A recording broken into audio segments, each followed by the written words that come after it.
జై శ్రీమన్నారాయణ. శ్రీమతి రామానుజాయ నమః. 23వ పాసురం. மாரி மலை முழஞ்சில் மண்ணி கிடந்துறங்கும் சீரிய சிங்கம் அறிவித்து தீவிழித்து வேரிமயிர் பொங்க எப்பாடும் பேந்துதறி மூரி நிமிந்து முழங்கி புறப்பட்டு போதருமா போலே நீ பூவை பூவண்ணா உன் கோயில் நின்னும் இங்கனே போந்தருளி கோப்புடைய சீரிய சிங்காசனத்து இருந்து யாம் வந்த காரியம் ఆరాయందు అరుళ్. మన గోదమ్మ 22వ పాసురంలో కണ്ണన్ని నేత్రాలు మెల్లగా మెల్లగా తామర పుష్పాలు ఎలా అయితే మెల్లగా వికసిస్తాయో, కన్నా నీ నేత్రాలు విప్పార్చి అలా మమ్మల్ని అనుగ్రహించాలి అని ప్రార్థించారు 22వ పాసురంలో. ఇక 23వ పాసురంలో అంటే ఇవాల్టి పాసురంలో కണ്ണన్ యొక్క నడక సౌందర్యాన్ని సేవించాలనుకుంటున్నారు మన గోదమ్మ. అలాగే కూర్చున్న సౌందర్యాన్ని సేవించాలనుకుంటున్నారు మన గోదమ్మ. స్వామి కూర్చున్న అందంగా ఉంటాడు, పడుకున్న అందంగా ఉంటాడు, నడుస్తున్న అందంగా ఉంటాడు, నుంచున్న అందంగా ఉంటాడు. మనకు దివ్య దేశాలలో మన ఆళ్వార్లు అవతరించిన తిరుక్కురుగూరు దివ్య దేశానికి పక్కన 9 తిరుపతులు, నవ తిరుపతులు అని ఉన్నాయి.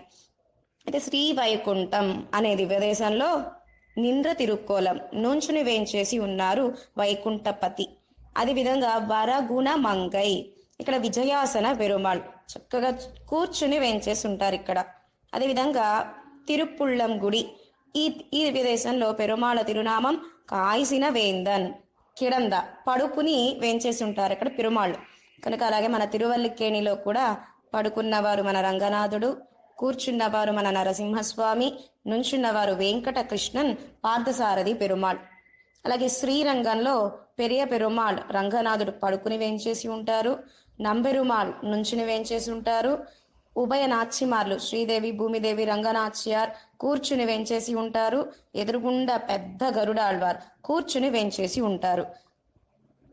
కనుక మన గోదమ్మ ఇవాల్టి పాసురంలో అలా స్వామి నీవు పడుకుని ఉంటే మేమెందుకు ఈ వ్రతం చేస్తున్నామో చెప్పము. అందంగా చతుర్గతి 4 రకాల నడకలట. మన రామచంద్రుడు పులి వలె నడుస్తాడట, సింగం వలె నడుస్తాడట, వృషభం ఎత్తు వలె నడుస్తాడట, అదేవిధంగా ఏనుగు వలె నడుస్తారట. కనుక కన్నా ఈ నడకలన్నీ నీలో మేము సేవించాలి అని ప్రార్థిస్తున్నారు మన గోదమ్మ ఇవాల్టి పాసురంలో. మారి మలై ముజంజిల్, వర్షాకాలం. మారి అంటే వర్షాకాలం. వర్షాకాలంలో మలై కొండ, ముజంజిల్ కొండ గుహలో, కిడందు రంగం చక్కగా మన్ని బాగా దృఢంగా నిద్రపోతోందట. కిడందు ఉరంగం సైనించి ఉన్నది. ఎవరు పడుకున్నది కొండ గుహలో? సీరియ సింగం, మంచి శౌర్యము కలిగిన సింహము వర్షాకాలంలో కొండ గుహలో పడుకుని ఉన్నది. ఎలా పడుకుని ఉన్నది? ఒక్కటే ఉన్నదా? కాదట. ఆడసింహాన్ని దగ్గరగా తీసుకుని చూస్తే దూరము నుంచి ఒకే సింహంగా కనిపిస్తుందట. కానీ మగసింహము ఆడసింహంతో కలిసి చక్కగా వెచ్చగా నిద్రపోతోందట మగసింహం కొండ గుహలో. సరే, వర్షాకాలం వెళ్ళిపోయింది. అరివిత్ మెల్లగా మేలుకుంది, ఇంకా కళ్ళు విప్పల. తీవిజిత్ అలా కళ్ళు విప్పి, సింగం తన కళ్ళను విప్పి ఉగ్రంగా కోపంగా అటు ఇటు చూసిందట ఒక్కసారి. ఆ సమయంలో ఆ ఉగ్ర నేత్రాలని చూసి, భయంకరమైన కోపము కలిగిన కళ్ళను చూసి, ఇప్పటి వరకు ఆడసింహం దగ్గరే ఉన్నా ఆ సింగము మగసింహం కోపాన్ని చూసి ఆడసింహం కూడా పక్కకు వెళ్ళిపోతుందట దూరంగా. అంత కోపంతో వేరి అంటే పరిమళం, వాసన సువాసననైన మయిర్ జూలు, పొంగ అంటే నిక్కబొడుచుకుని ఉన్నాయట కోపముతో. ఆ సింగము యొక్క జూలు, సింహము ముఖానికి చుట్టూతా కేశాలుంటాయి. ఎలా ఉంటాయి ఆ కేశాలు? పరిమళంగా, వేరి పరిమళంగా ఉంటాయి. వెంట్రుకలు ఎలా ఉంటాయి? పొంగ, రోమాలు నిక్కబొడుచుకుని ఉంటాయట ఆ కేశాలు, జూలు. ఎప్పాడుం ఇప్పుడు ఏం చేస్తోంది? 4 వైపులా పేంద్ ఉదరి ముందు 2 కాళ్లను సాగదీసిందట ముందుకి. ఒక సెకండ్ ఆగి తర్వాత వెనక కాళ్ళను వెనక్కి సాగతీసుకుందట. తన శరీరాన్ని సింగము నలుప్రక్కల ఒక్కసారి ఒళ్ళంతా కూడా సాగతీసుకుని మూరి నిమింద్ బాగా విర్ర వీగినట్లుగా ముజంగి ఇప్పుడు ఏం చేసింది, స్వాధీనమైంది. ఒళ్ళంతా కూడా 4 నెలలు పడుకుని ఉండడము చేత కొండ గుహలో ముజంగి ఒక్కసారి గట్టిగా గర్జన చేసిందట సింగం. ఎప్పుడైతే సింహము గర్జన చేసిందో చుట్టుపక్కల జంతువులన్నీ కూడా ఓ సింహము లేచింది, ఇక మీదట మనం జాగ్రత్తగా ఉండాలి అని అన్ని జంతువులు కూడా అణిగి ఉన్నాయట. సింగము లేచింది అన్న ఆ ఘోష వినిపించగానే పురప్పట్టు బయటకు వస్తోందట సింగము. అలాగే మన గోదమ్మ కూడా కన్నా అని సింహంతో పోలుస్తున్నారు కృష్ణయ్యని. కృష్ణయ్య అన్నాడు కదా, నేను సింగంలా ఉన్నానా, నా శరీరం అలా ఉన్నదా అన్నాడట కృష్ణయ్య గోదమ్మతో. లేదు కన్నా, ఉదాహరణకి సింగం వలె అని చెప్పాం కానీ సింగం ఎక్కడా, నీవెక్కడా, నీవు ఎలా ఉంటావు? పోదరుమా పోలే నీ పూవై పూవన్న, సింగము వంటి శౌర్యము చెప్పింది గోదమ్మ. ఇప్పుడు పుష్పం వంటి సుకుమారత్వం చెప్తోంది. పుష్పము పువ్వు కూడా పెరుమాళ్లకు సాటి రాదు, సింగము సాటి రాదు. మనకు అర్థమయ్యే ఉదాహరణలు చెప్తే అర్థమవుతుందని మనకు తెలిసిన సింగంగాను మనకు తెలిసిన పుష్పంతో వర్ణిస్తూ ఉన్నారు మన గోదమ్మ. సరే, సింగం వలె రమ్మంటున్నావు కదా, ఎలా రాను? రాఘవ సింహంగా రానా, నరసింహంగా రానా, రంగేంద్ర సింహంగా రానా, యాదవ సింహంగా రానా అన్నట్ట కృష్ణయ్య. రంగేంద్ర సింహం అంటే శ్రీరంగంలో ఉండే రంగనాథుడికి కోపం వచ్చిందట. ఎందుకు కోపం వచ్చింది రంగేంద్ర సింహానికి అంటే, శ్రీరంగనాథుడి యొక్క అర్చక స్వామి లోకసారంగ మునులు. వీరు తీర్థం నీళ్లు తీసుకురావడానికి కావేరీ నదికి వెళ్ళారు. మనకు తిరుమల కొండ మీద స్వామి పుష్కరిణి ఎలాగో, అయోధ్యలో సరయూ నది ఎలాగో, అలాగే శ్రీరంగంలో కావేరి, ఆ కావేరీ నదికి వెళ్ళారు నీళ్లు తీసుకురావడానికి. వెళితే పాన్ పెరుమాళ్ అంటే తిరుప్పాన్ ఆళ్వార్లు, పెరుమాళ యొక్క శ్రీవత్సం అనే మచ్చయే భూలోకంలో తిరుప్పాన్ ఆళ్వార్లుగా అవతరించారు శ్రీరంగం పక్కన ఉరయ్యూర్ అనే దివ్యదేశంలో. అయితే వీరు ఆలయానికి వెళ్ళలేదు కనుక అలాగే కావేరి ఒడ్డున నుంచుని రంగనాథుణ్ణి తలుచుకుంటూ గానం చేస్తూ ఉన్నారు. ఈ లోకసారంగమునులు ఎంత పిలిచినా వారు పలకకపోయేసరికి ఒక రాయి వేశారట వారి మీద. వెంటనే అయ్యో దాసుని క్షమించండి అని దూరంగా వెళ్ళారు. సరే, మన లోకసారంగమునులు మళ్ళీ స్నానము చేసి ఆ బిందుతో తీర్థాన్ని తీసుకుని రంగనాథుడి దగ్గరకు వెళ్ళారు. ద్వారాలు రావట్లేదట, తలుపులు. ఎందుకు రావట్లా? తిరుప్పాణాళ్వార్ల విషయంలో అపచారపడినందుకు.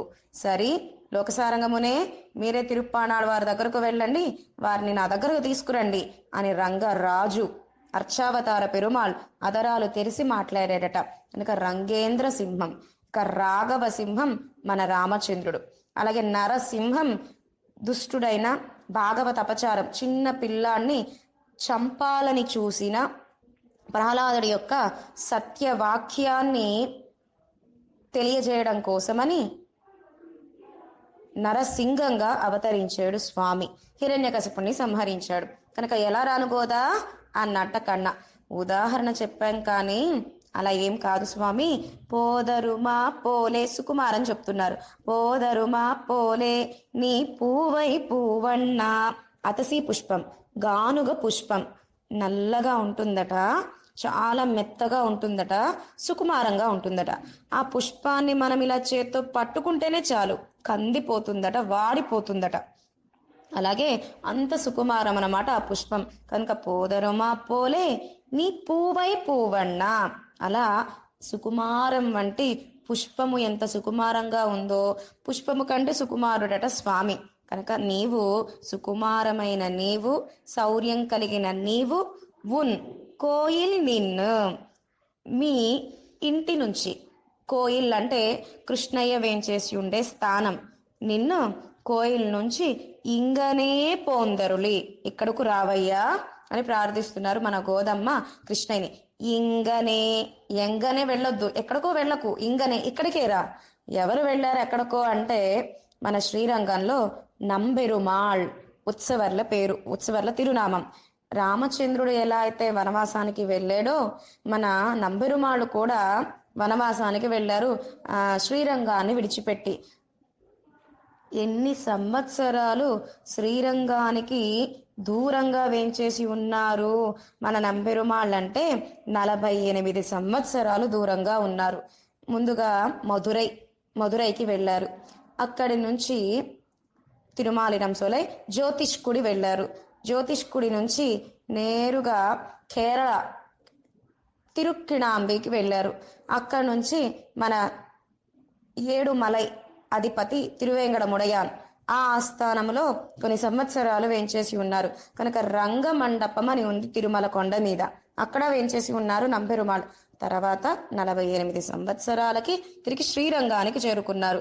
కనుక ఎంగనే కాదు స్వామి నంబెరుమాళ్ళలాగా, రామచంద్రుడిలాగా ఇంగనే ఇక్కడకు రా పోందరుళి ఇలా వస్తే కోప్పుడయ సీర్య సింహాసనత్తు ఇరుందు. ఇక్కడే ఉన్నాను కదా మంచం మీద, చెప్పండి మీరు ఎందుకు వ్రతం చేస్తున్నారో అని అనకు సుమా. నీవు వయ్యారంగా నడుచుకుంటూ వచ్చి సింహాసనం మీద కూర్చుంటే అప్పుడు మేము ఎందుకు వ్రతం చేస్తున్నామో చెప్తాం. అప్పటి వరకు చెప్పం. ఎందుకని? సింహాసనం మీద కూర్చుంటే అబద్ధాలు మాట్లాడేవారు కూడా సత్యమే మాట్లాడతారట. ఏమీ మాట్లాడటం రాని వారు కూడా సింహాసనం మీద కూర్చుంటే 2 గంటలు నిండా ఉపన్యాసం చెప్తారట. అంటే ఆ సింహాసన వైభవము అంత గొప్పది. ఇక అదేవిధంగా కోప్పుడయ సీరియ సింహాసనం, ధర్మాదిపీఠం అంటారు కదా, ధర్మపీఠం.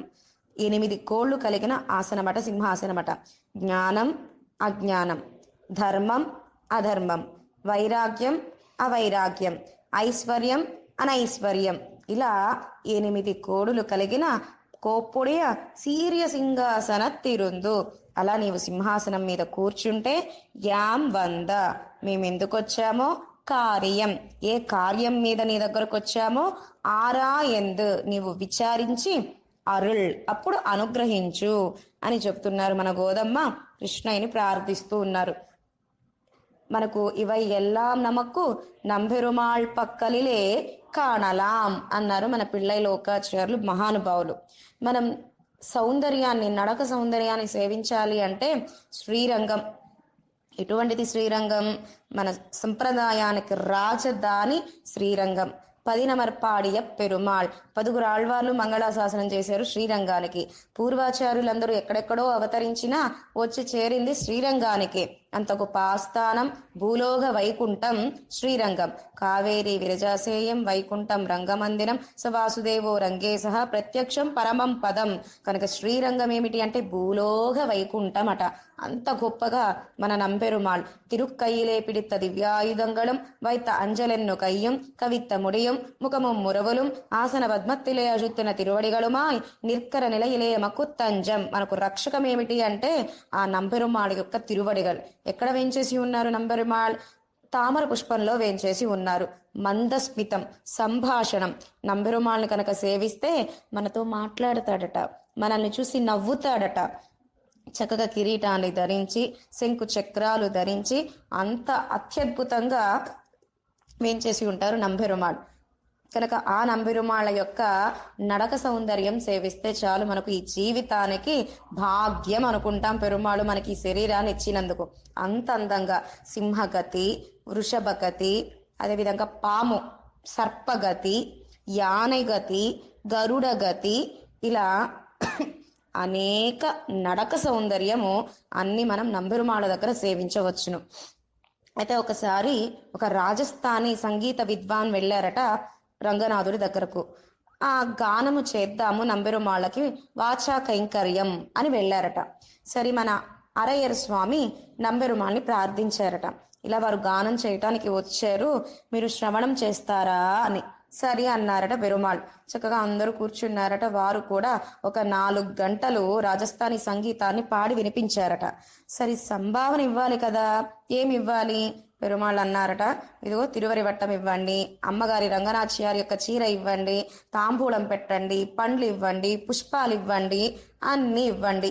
ఇచ్చారట అన్ని సంభావన. అయిన తర్వాత ఇంకా ఏమైనా కావాలా అన్నారట. ఒక్కసారి మీ నడక సౌందర్యం సేవించాలని ఉంది అన్నారట ఆ రాజస్థానీ విద్వాన్. వెంటనే నంబెరుమాళ్ళ అఖిలాండ కోటి బ్రహ్మాండ నాయకుడు అలా ముందుకు అందంగా నడిచి వెళ్ళి తిరిగి మళ్ళీ వెనక్కి వేయించేశారట.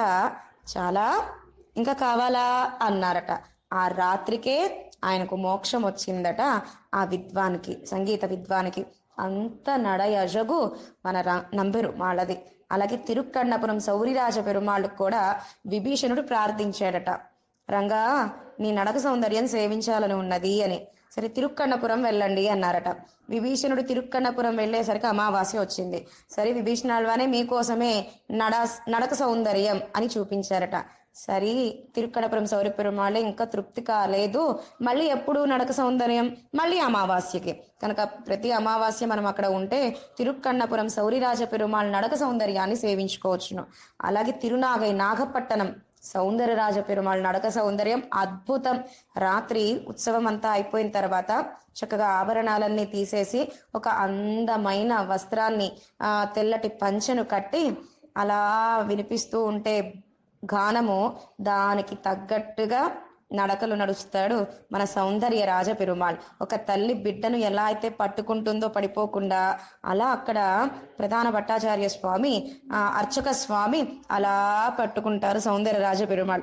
అంత అత్యద్భుతంగా ఉంటుంది నాగపట్టణంలో సౌందర్య రాజ పెరుమాళ యొక్క నడయజగు నడక సౌందర్యం. అలాగే కాంచీపురం వరదరాజ పెరుమాళ్ వాచామ గోచరం వరదరాజ పెరుమాళ యొక్క నడక సౌందర్యం. అదేవిధంగా తిరువల్లిక్కేణి మన పార్థసారథి పెరుమాళ్, ఎంత అద్భుతం నడక సౌందర్యం. అదేవిధంగా శ్రీ పెరుంబుదూర్ మన రామానుజులు వారు ఒక సింగం మాదిరి నడుస్తారన్నమాట రామచంద్రుడి సన్నిధి దగ్గర మన రామానుజులు వారు.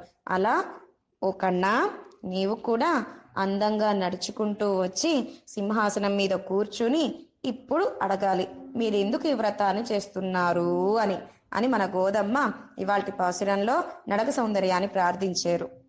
மாறி மலைமுழஞ்சில் மன்னி கிடந்து ரங்கும் சீரிய சிங்கம் அறிவித்து தீவிழித்து வேரிமயில் பொங்க எப்பாடும் பேந்துதறி மூரினிமிந்து முழங்கி புறப்பட்டு போதருமா போலே நீ பூவை பூவண்ணா உன் கோயில் நின்னும் இங்கனே போந்தருளி கோப்புடைய சீரிய சிங்காசனத்தில் இருந்து யாம் வந்த காரியம் மாறாயந்தருளேலோ ரெம்பாவாய். ఇవాల్టి నామం పూవై పూవన్నా, దివ్యదేశం నరసింహ పెరుమాళ్ ఆస్థానం, నవనారసింహులు అహోబిలం. ఆండాళ్ దివ్య తిరువడిகளே శరణం.